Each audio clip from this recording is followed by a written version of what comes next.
हाँ जी क्लास, अस्सलाम वालेकुम। Welcome back. आज हम लोगों ने काफी देर चलना है इकट्ठे। ये अब हमारा लास्ट और होगा मेरा ख्याल है। हाँ, तो बाकी लोगों को भी मैसेज कर दें कि आ जाएं वापस। हम अब आगे चलते हैं जी। कॉम्प्लिकेटेड ग्रीविंग से हमने स्टार्ट कॉम्प्लिकेटेड ग्रीविंग से आगे हमने स्टार्ट करना है जी। हाँ,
रूहील आज सारा दिन एमएसएन के नाम। अच्छा जी, तो रूहील कह रही हैं आज वाली तब्दीली परमानेंट या टेम्परेरी। रूहील, आप क्या चाहते हो, ये टेम्परेरी होनी चाहिए या परमानेंट होनी चाहिए?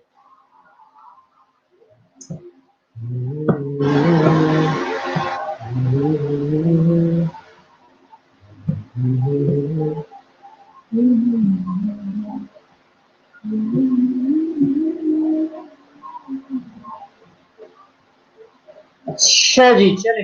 एनी हाउ जी, मैंने पूछा है कि ये तब्दीली परमानेंट होनी चाहिए या फिर टेम्परेरी होनी चाहिए, आप बताएं। So risk factor leading to vulnerability. कौन कौन से रिस्क फैक्टर्स हैं जो कि हमें एक्सपोज करते हैं कॉम्प्लिकेटेड ग्रीविंग की तरफ?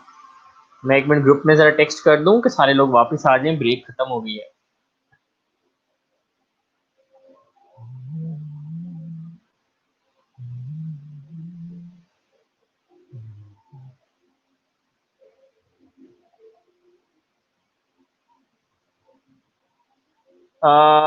मेरा ख्याल है कि अगर ये लेक्चर जूम पे हो जाते तो ज़्यादा बेहतर हो जाता। यहाँ पे आप लोगों से इंटरेक्ट करना बड़ा मुश्किल है।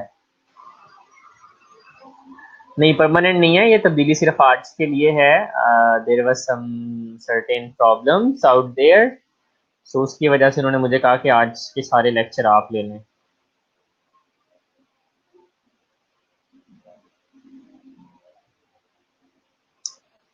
ठीक है जी।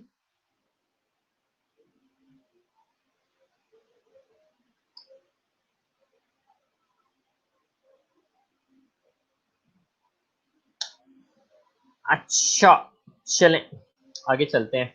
बाकी लोग ज्वाइन कर लें, फिर हम आगे चलते हैं जी।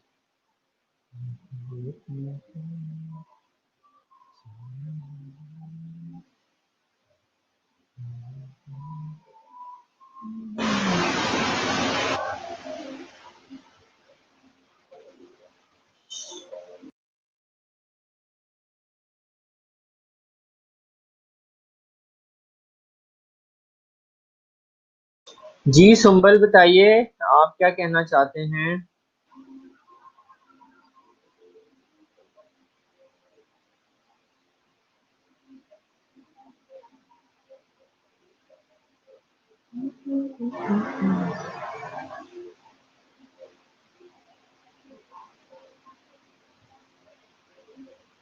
जी सुंबल, क्या कहना है आपने?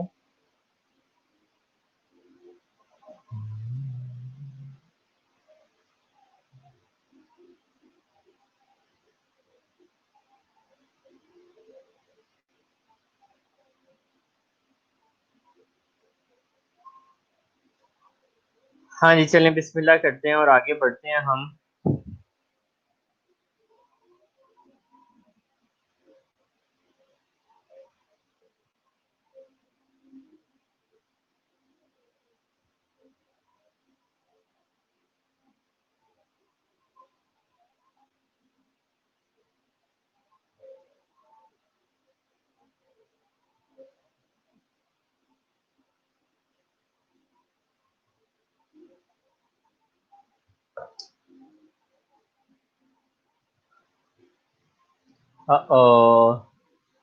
चलें जी, take care of your self.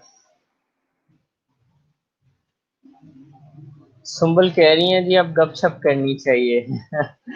यहाँ पर गपशप ना पॉसिबल नहीं है, वरना जरूर करते, लेकिन तो हम थोड़ा सा पढ़ ही लेते हैं आगे। हाँ, सो कॉम्प्लिकेटेड ग्रीविंग के कुछ रिस्क फैक्टर्स हैं। डेथ, अगर बहुत किसी क्लोज किसी के स्पाउस की डेथ हो जाए, हस्बैंड वाइफ में से किसी के बच्चे की डेथ हो जाए, उस वक्त कॉम्प्लिकेटेड ग्रीविंग के चांसेस होते हैं। Death of parent, particularly in early childhood adolescence, जवानी में या बचपन में अगर माँ बाप की डेथ हो जाए, वो भी कॉम्प्लिकेटेड ग्रीविंग में जा सकती है। कुछ सडन अनएक्सपेक्टेड अनटाइमली डेथ हो जाए, जैसे किसी यंग बच्चे की डेथ हो गई, किसी की एक्सीडेंट में डेथ हो गई, तो वो भी कॉम्प्लिकेटेड ग्रीविंग में लोग जा सकते हैं। मल्टीपल डेथ्स, एक ही वक्त में एक खानदान के काफ़ी लोगों की डेथ हो जाए किसी एक्सीडेंट में, हादसे में, वो भी कॉम्प्लिकेटेड ग्रीविंग में जा सकती हैं। कोई सुसाइड कर दे या किसी का मर्डर हो जाए, तो वो भी जो है इसमें जा सकता है। Unique varied experiences, physical emotional reactions, जो कॉम्प्लिकेटेड ग्रीविंग होती है इसके बड़े डिफरेंट किस्म के रिएक्शंस आते हैं लोगों के। लाइक एक बंदा एकदम एक वक्त होता है वो बंदा डिनाइल पे होता है, एक वक्त होता है वो डिप्रेशन में जाता है, फिर से डिनाइल में चला जाता है। तो that's how complicated grieving goes on. तो अब आ जाते हैं नर्सिंग प्रोसेस की तरफ। सो नर्सिंग प्रोसेस में सबसे पहले ऑल डायमेंशन ऑफ ग्रीविंग को हमने असेस करना है। तो कौन कौन सी थी 5 डायमेंशन ऑफ ग्रीविंग जो मैंने आप लोगों को पढ़ाई हैं? जल्दी से आंसर करें मुझे। What are the 5 dimensions of grieving? Hurry up. कौन कौन सी 5 डायमेंशन थी ग्रीविंग की? जल्दी से बतानी है मुझे आप लोगों ने। 17 लोग हैं, 17 का आंसर आना चाहिए।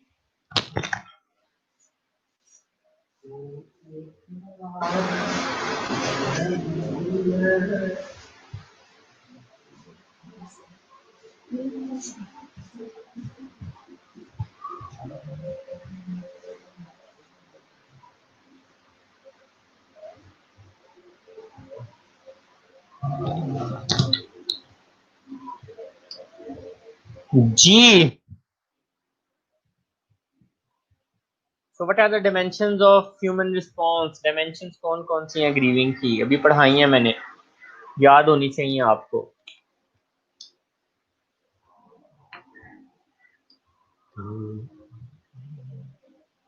2 मिनट के अंदर, मिनट्स के अंदर अंदर आंसर करें जी जल्दी से।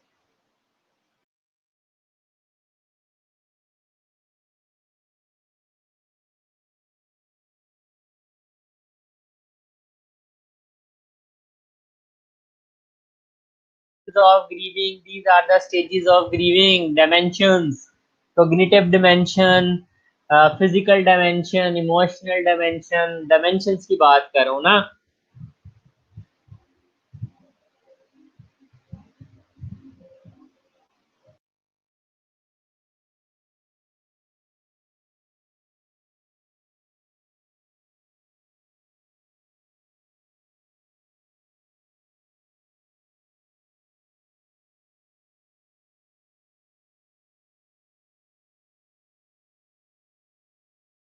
ये तो फ़ैल आपने बिल्कुल सही कहा। Spiritual, emotional, cognitive and physiological dimension. तो सारी की सारी डायमेंशंस पे देखना है उस बंदे को क्या साइन एंड सिम्टम्स आ रहे हैं। चलें जी, सो दैट्स इट। उसके बाद थ्री क्रिटिकल कंपोनेंट्स हैं। एडिकेट परसेप्शन रिगार्डिंग लॉस, देखें कि उसकी परसेप्शन कैसी है लॉस के बारे में। तो उसको अपने लॉस का ठीक से अंदाजा होना चाहिए, ना तो वो उस लॉस को अंडर एस्टिमेट करे, ना वो उस लॉस को ओवर एस्टिमेट करे, और ना उस लॉस के बारे में वो डिनाई करे। एडिकल adequate support while grieving for loss, उस ग्रीविंग प्रोसेस के अंदर देखना है उसकी family member, friends and everybody, उन सब का उसके साथ जो है वो सपोर्ट हो। एडिकेट कॉपिंग बिहेवियर ड्यूरिंग प्रोसेस, उसका कॉपिंग बिहेवियर ठीक होना चाहिए, वो ठीक तरीके से कॉप कर रहा हो, ये ना हो एक कमरे में जाके कोने में जाके आराम से बैठा हुआ है और कोप नहीं कर पा रहा है इसके साथ। तो दैट्स और ये सारी चीजें आपने असेसमेंट में देखनी है पेशेंट के।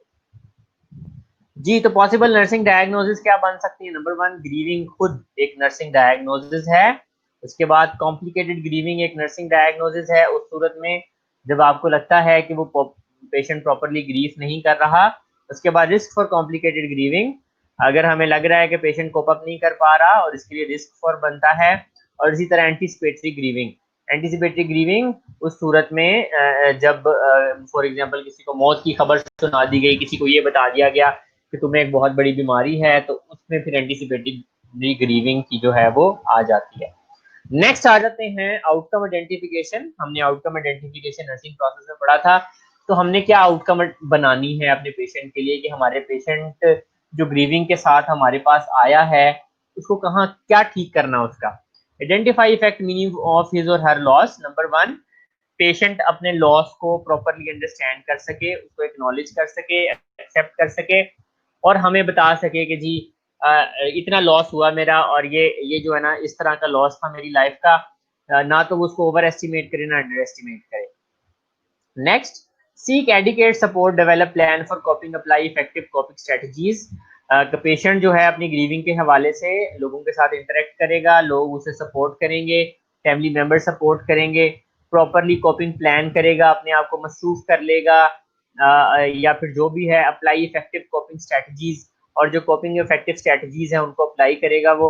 Recognise negative effect of of loss on life. जिंदगी के ऊपर नेगेटिव इफेक्ट क्या हुए हैं लॉस से और उनको कैसे खत्म किया जा सकता है, ये बंदा देखना शुरू कर देगा। सीक और accept professional assistance if needed. और अगर उसे लगेगा कि वो अकेला इस लॉस के साथ नहीं लड़ पा रहा है, अकेला इस ग्रीविंग में से नहीं गुजर पा रहा है, तो फिर क्या होगा, हम जो है उसकी वो जो है वो किसी प्रोफेशनल के पास, किसी साइकोलॉजिस्ट के पास, किसी साइकेट्रिस्ट के पास जाएगा ट्रीटमेंट लेने के लिए।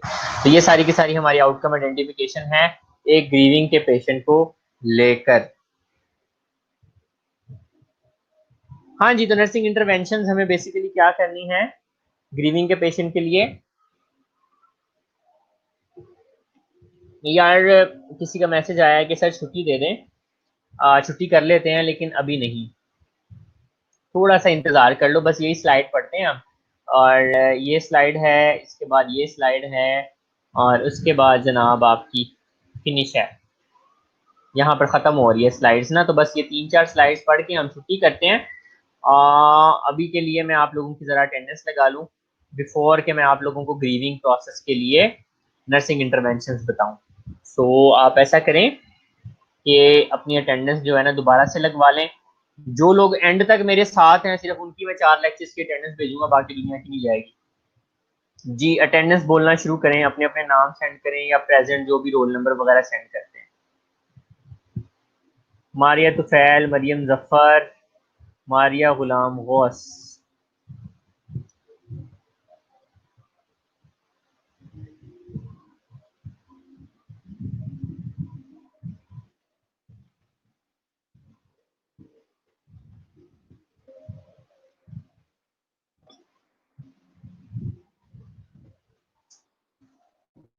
ये अटेंडेंस बोलते जाएं, मैं अटेंडेंस लगा रहा हूँ आपकी। 1 मिनट, मुझे ना कॉल आ रही है कि मैं कॉल ले लूँ फिर मैं अटेंडेंस की तरफ वापस आता हूँ।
आ रही है आप लोगों को? Reviewing strength of the past coping, previously अगर कोई इस तरह का इवेंट हुआ था उसके साथ उसने कैसे कोप किया था, उसको कहा जाता है कि उस चीज को जरा आप याद करो और उसी तरह से कोप करने की कोशिश करो। इंकरेजिंग सेल्फ केयर, तो मोस्टली पेशेंट को कहा जाता है अपना ख्याल रखना है, ग्रीविंग के पीरियड में ऐसा नहीं करना कि सब कुछ छोड़ छाड़ के बैठ जाओ। जितना अपना ज्यादा ख्याल रखेंगे उतना अच्छे तरीके से आप ग्रीफ में से गुजर सकेंगे। ठीक है, यूजिंग कम्युनिकेशन, इंटरपर्सनल स्किल्स, उसे कहना है कि अच्छे तरीके से कम्युनिकेट करना है लोगों के साथ। जी इसका क्या आंसर है?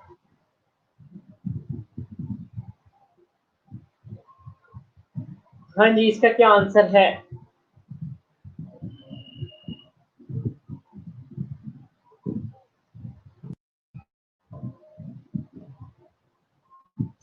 जी आंसर प्लीज।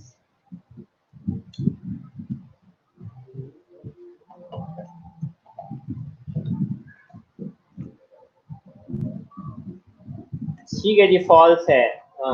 हमें क्योंकि पता होता है चीज़ों को कैसे मैनेज करना है, कॉपिंग स्किल्स हमारी अच्छी होती हैं, हमें सपोर्ट हासिल होती है, तो हम मोस्टली,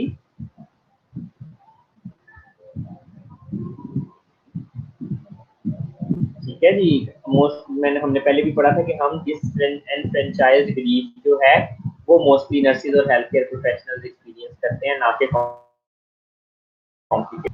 ठीक है, तो next is nursing process valuation review task of phases of grieving. ये बंदा फेजेस के हिसाब से चल रहा है, ये तो नहीं हो रहा कि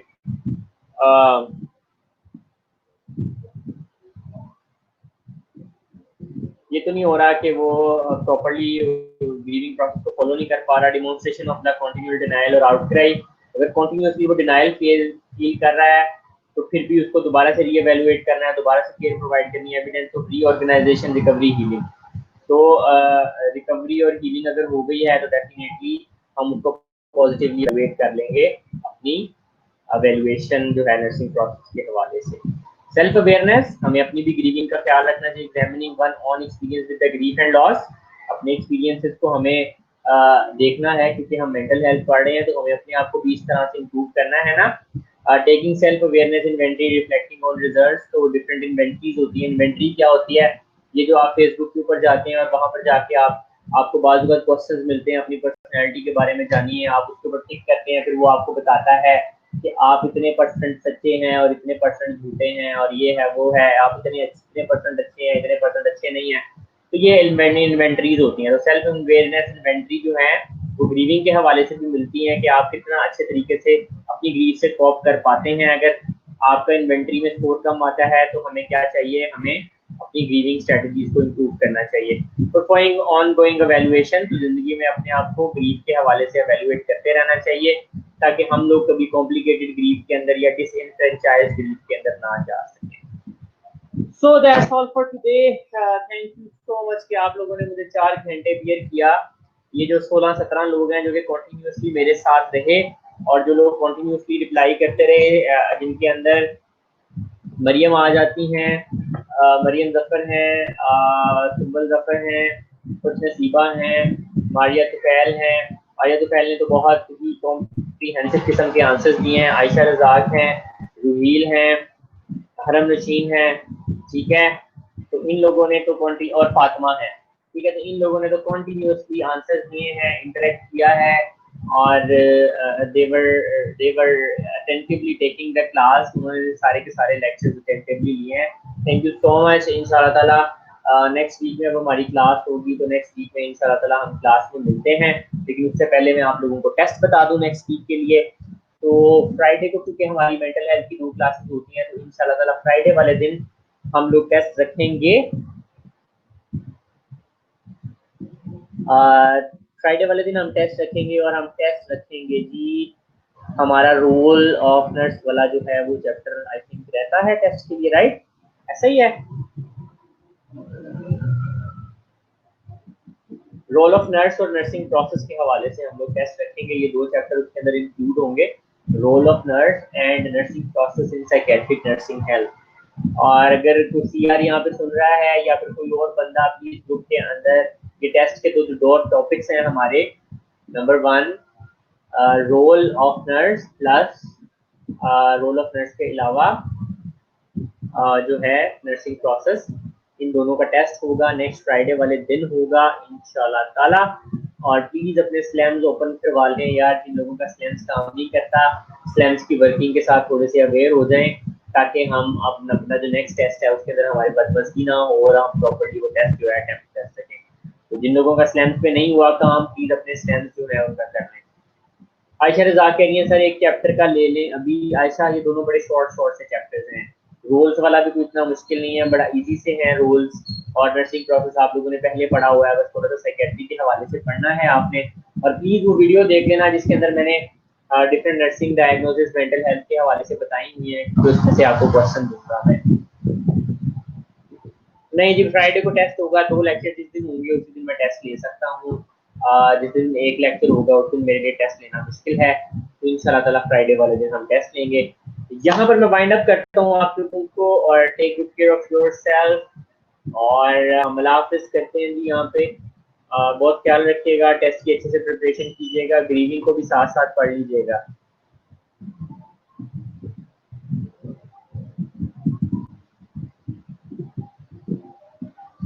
मरियम कुछ करो अपने स्लैम्स का ना, देखो पूरी क्लास का है, अगर आपका नहीं है तो मुश्किल हो जाएगा, क्योंकि कॉलेज की यही इंस्ट्रक्शंस हैं कि मुझे स्लैम्स पे टेस्ट लेने हैं।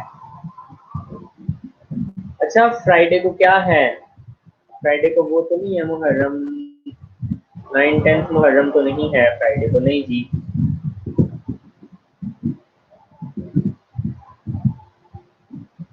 8 मुहर्रम है यार, 28 को ना, 8 मुहर्रम है तो फिर तो कोई प्रॉब्लम नहीं होना चाहिए।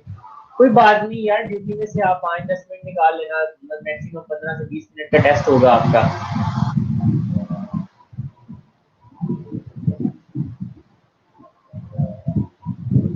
लो जी, सैटरडे संडे है, छुट्टियां गई। चलें, टेक केयर ऑफ योरसेल्फ, अल्लाह हाफिज़, हैव फन। आज तो मैं थक गया हूँ भाई बहुत ज्यादा।